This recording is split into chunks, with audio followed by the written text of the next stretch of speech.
کہ اگر محرم کے بغیر ہم کسی سے ملنے کے لیے جا رہے ہیں، باپردہ ہیں اور میک اپ وغیرہ کر کے جائیں، اچھے کپڑے پہن کر جائیں، کیونکہ ہوتا ہے کہ دوسرے کے گھر میں جائیں تو گھر والے پھر انسان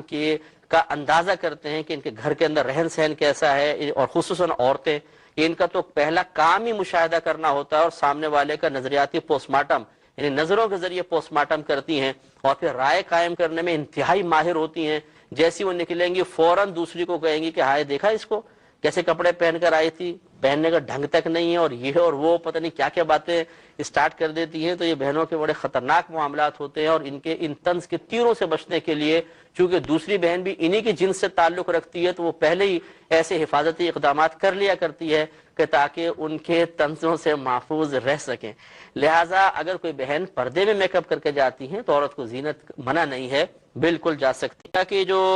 10 ایسے صحابہ کرام تھے کہ جنہیں بیک وقت نبی کریم صلی اللہ علیہ وسلم نے نام لے کر جنت کی بشارت دی تھی، انہیں عشرہ مبشرہ کہتے ہیں۔ عشرہ عربی میں 10 کو کہتے ہیں، اور مبشرہ یہ مبشر کہتے ہیں جس کو خوشخبری دی گئی ہو۔ تو چونکہ 10 صحابہ تھے، ان کے لیے مبشرہ کا لفظ استعمال ہوا، یعنی 10 ایسے صحابہ کہ جنہیں خوشخبری دی گئی اور جنت کی خوشخبری تھی، تو یہ عشرہ مبشرہ کہلاتے ہیں۔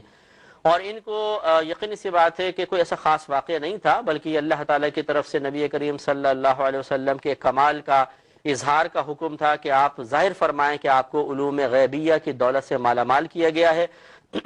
اس سے پہلے کہ وہ صحابہ فوت ہوتے، اس سے پہلے کہ میدان معاشر میں اللہ کی بارگاہ میں حاضر ہوتے،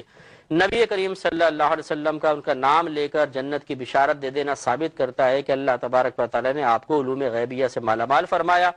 اور آپ کے ذریعے ان 10 صحابہ کی فضیلت بھی ظاہر ہوئی کہ وہ اتنے جلیل القدر تھے اللہ کی بارگاہ میں کہ ان کو دنیا میں ہی ان کے جنتی ہونے کا مجدہ سنا دیا گیا۔